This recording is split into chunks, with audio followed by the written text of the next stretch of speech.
Hello, everyone. I'm here on Parents Against TM, Parents Against Transcendental Meditation. I am a Chicago Public School employee and also a parent in Chicago.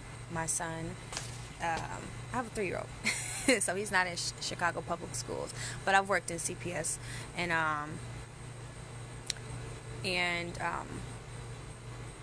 I've seen a lot with the Transcendental Meditation program in Chicago Public Schools as a way to help children struggling with PTSD, stress. Y'all know Chicago. We're from Chicago, right? Not everyone, but I am. And as a woman of color who's experienced gun violence, who's seen my sister bleeding from a gun wound at the park at night, having to go there and see that and go through that. I think I have something to say about what I believe would be good for our students who have experienced trauma in the city. I know we're all desperate, advocates, educators, parents. We're all desperate to find something to help our kids. To help our kids cope, to help our kids deal with what they're going through. But TM, Transcendental Meditation, is absolutely the worst thing you can do for them. It's not even a good option. There are plenty of other good options, but we'll talk about that in a second.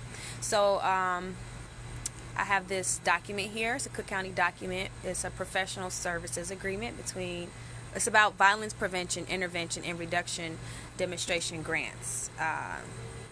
So I'll just scroll down here real quick just to share, because this got into the schools. Transcendental Meditation got into public schools on the premise of being a good program to help our students who are coping with PTSD, who are coping with poverty, gun violence, gangs, single parent homes, fathers not being home. And believe me, I have the heart for our children. I understand why our city was so quick to gravitate towards something that even claimed that it can help, but it's actually not even true.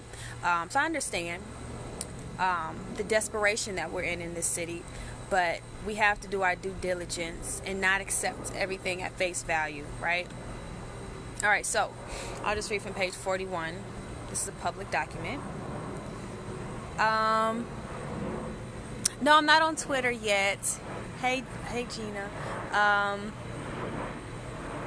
So let's see here.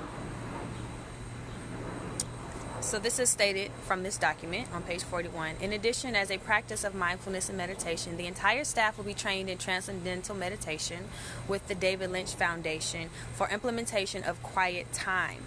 The University of Chicago's Crime Lab supported this program as a practical, evidence-based, that's a keyword, evidence-based approach to reduce stress and dramatically improve academic performance, student wellness, and the school environment. Quiet time in our school will provide students with 2 15-minute periods of transcendental meditation each day to help balance their lives and improve the readiness to learn from the trained staff members. Now check this out. Studies have found, they say in this document, that with the implementation of quiet time, there was an 86% reduction in suspensions. Whew! That's huge. Humor me.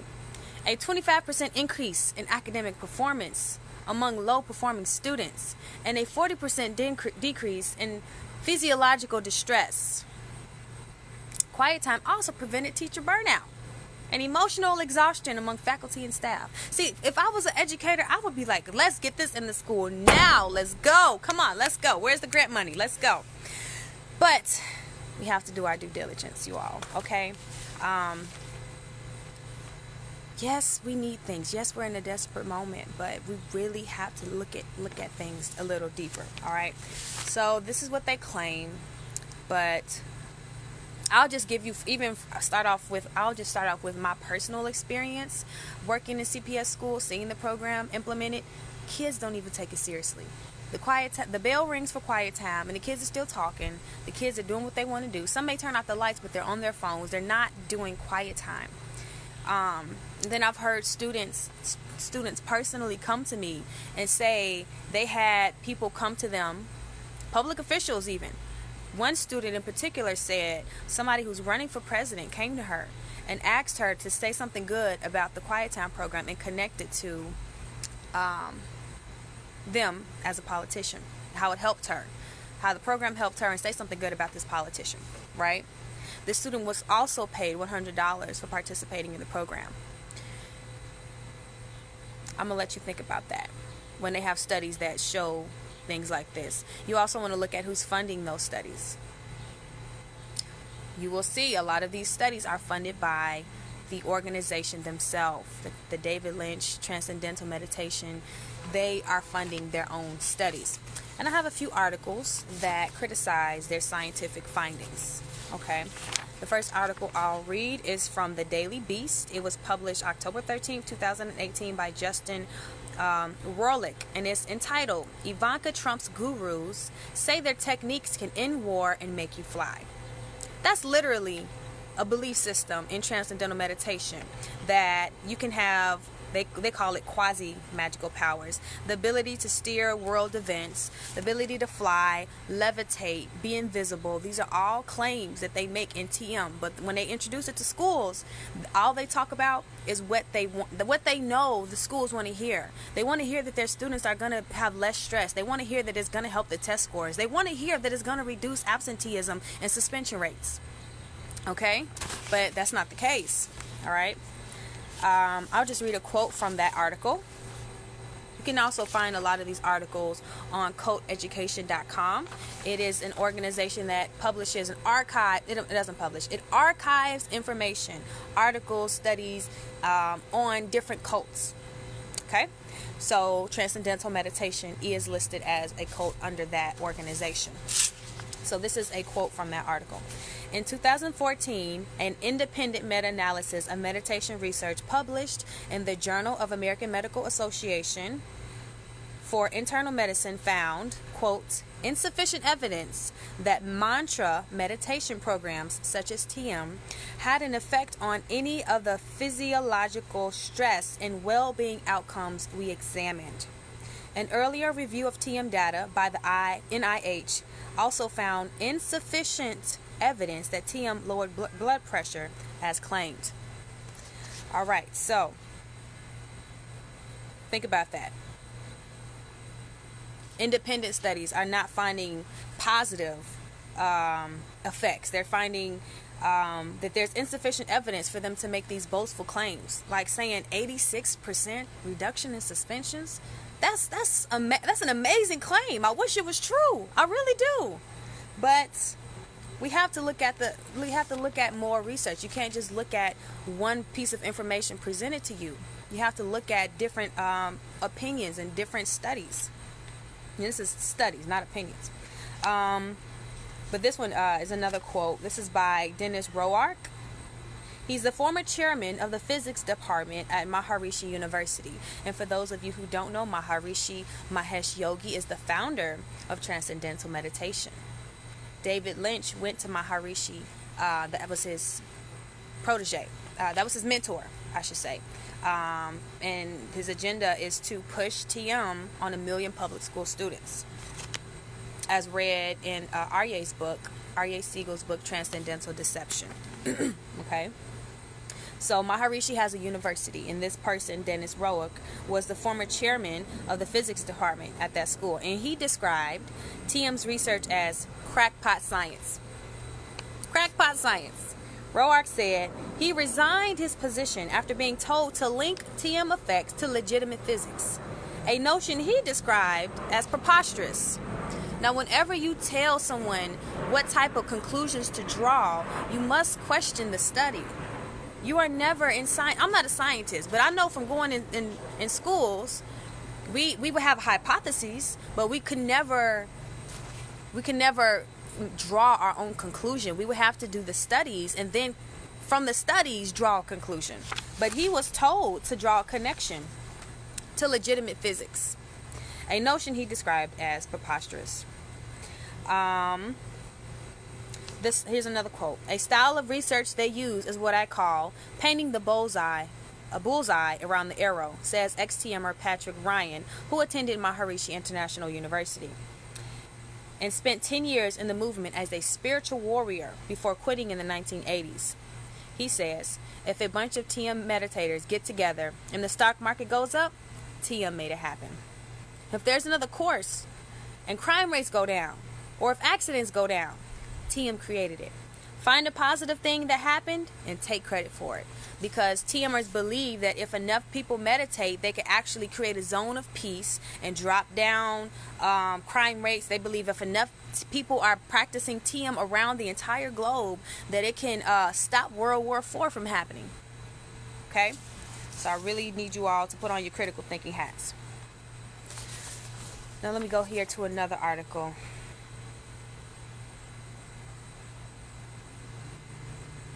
How y'all liking this? Let me know.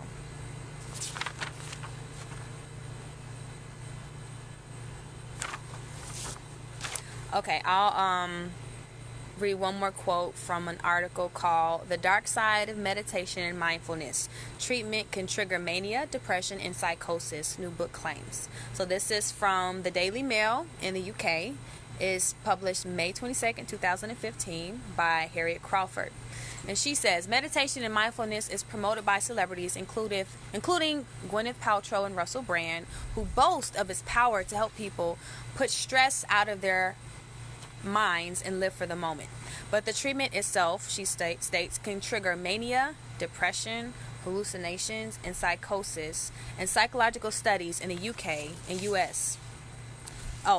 Hallucinations and psychosis, psychological studies in the UK and US have found. The practice is part of a growing movement based on ancient Eastern traditions of meditation. However, 60% of people who have been on a meditation retreat have suffered at least one negative side effect. So it's introducing our students in schools to it on a small scale, just 15 minutes a day. But it slowly progresses, where you do more and more meditation. Then they start taking you to retreats, and hey Walona, they start taking you to retreats, and then you're doing meditation for hours a day, 2 hours, then they bump you up to 4, then 7, then 8. Like it's to consume your life. All right, people dedicate their lives to it. People have abandoned their relationships and their families and their jobs for it. People have quit their jobs to completely commit to meditating all day, because they strongly believe in the claims that TM promotes, which have not been proven. They haven't made anybody fly. If anything, they're bouncing on mattresses in Indian style. They're bouncing on mattresses for a long time, thinking that they're helping create a zone of peace and stop World War IV from happening. Okay, so, however, this article states 60% of people, who had been on a meditation retreat has suffered at least one negative side effect, including panic, depression, and confusion, a study in the U.S. found. So why aren't any of these studies being presented to our public officials who are endorsing and promoting this program? Right? And this article further goes on to say 1 in 14 of them suffered profoundly adverse effects, according to Miguel Farias, head of the Brain, Belief, and Behavior Research Group at Coventry University, and Catherine Wilkholm, a researcher in clinical psychology at the University of Surrey. All right. So this article is arguing that there's really a narrow-minded view of transcendental meditation and mindfulness, that it only produces good. But we know that's not really a way to critically analyze things. You have to look at it in a holistic way, all the way around, right? So I just wanted to share that with you all, because they're trying to push this in our schools. They're even rolling it out in New York public schools. And they're going to keep making these claims that this is good. This is good for our students. And I take it personally, because as a member of, a predominantly African American community plagued with violence, I've experienced gun violence. As I stated at the beginning of this video, my own little sister was shot, but glory to God, she's alive. She's alive. But for them to take their own studies that they funded and try to say that it's going to help us when it's actually very harmful. Many have suffered psychological, physiological, mental harm from this practice of transcendental meditation. I'm offended, and it's not what we need. I think our community knows what we need. There's a bunch of programs in our community that just need funding in order to be implemented, but they're here, they're present. I can post some of them later, and if you're watching and you want to tag your organization or tag some different programs that do help, please do so. But TM is not a solution for Black and brown kids suffering from PTSD, from poverty and violence. It's not. So, Walona, a parent can decline, but what I've found and what many students have told me is that even if they do decline TM, they're still being pressured to participate. They're still saying you have to participate. They use the words you have to. The students themselves use the word forced to. That is not my quote. Those are quotes from students. And just sitting in the classrooms during quiet time, when there's actually a quiet time facilitator in the room, I've seen that it's not as voluntary as they make it to be, depending on who the quiet time facilitator is. But most of them some of them said that you don't have to, but some of them said you have to. This is quiet time. Stop talking. They rebuked them for not participating. They made them take off their hoods. They had to sit up. They couldn't go to sleep. They couldn't be on their phones. And then when other students come to me and tell me that they had to call their parents because the quiet time facilitators kept telling them that they had to come to quiet time, which is during instructional time, I should add, that she had to call her mom on 2 occasions. And this is a young lady who's pretty vocal. She done cussed out a few folks. For her to feel pressured by an adult is a statement. And also, Amante Williams, he was on here. He declined participation and received disciplinary action. He was sent to the principal's office twice for not participating. He shared his testimony via written letter to the board, and also if you go down on the page, you can see his testimony. So yeah, I just wanted to address the scientific basis that this organization tries to have as its foundation as they introduce and roll us out into schools. But we have to be educated people. We have to do our due diligence to look into what this really is. And yes, these are desperate times, but it doesn't cause for ridiculous measures. Okay, we have a lot of great programs out here that need to be in our schools. For example, there's something called adverse childhood experiences, and it's exactly what our children are experiencing. You know, when you go through trauma as a child, you need therapy, you need counseling, they even recommend writing to heal, like therapeutic writing. And before I read that comment, because I don't want to forget what I was going to say. What was I going to say? Oh, I forgot. Yes, parents really do need to be involved to enforce disagreement with this. I totally agree with Lona. But a lot of our parents are so busy. They're low-income families, working jobs, working hard jobs, and it's hard to get them to come sometimes, but they really do care. But we do have a group of parents who are involved, but we do need more parents involved. So if you're seeing this and you're a parent of a Chicago public school student or even a New York public school student, please contact me. You can join our team. We can't do this on our own. We need your voice and your power, because it truly makes a difference. Like, it really does. So please reach out to me. Let me see if I can remember what I was going to say. But while I'm here, if anybody had any more questions.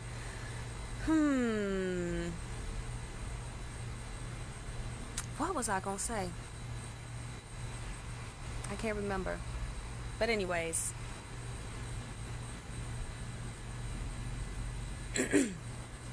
No, it lost me.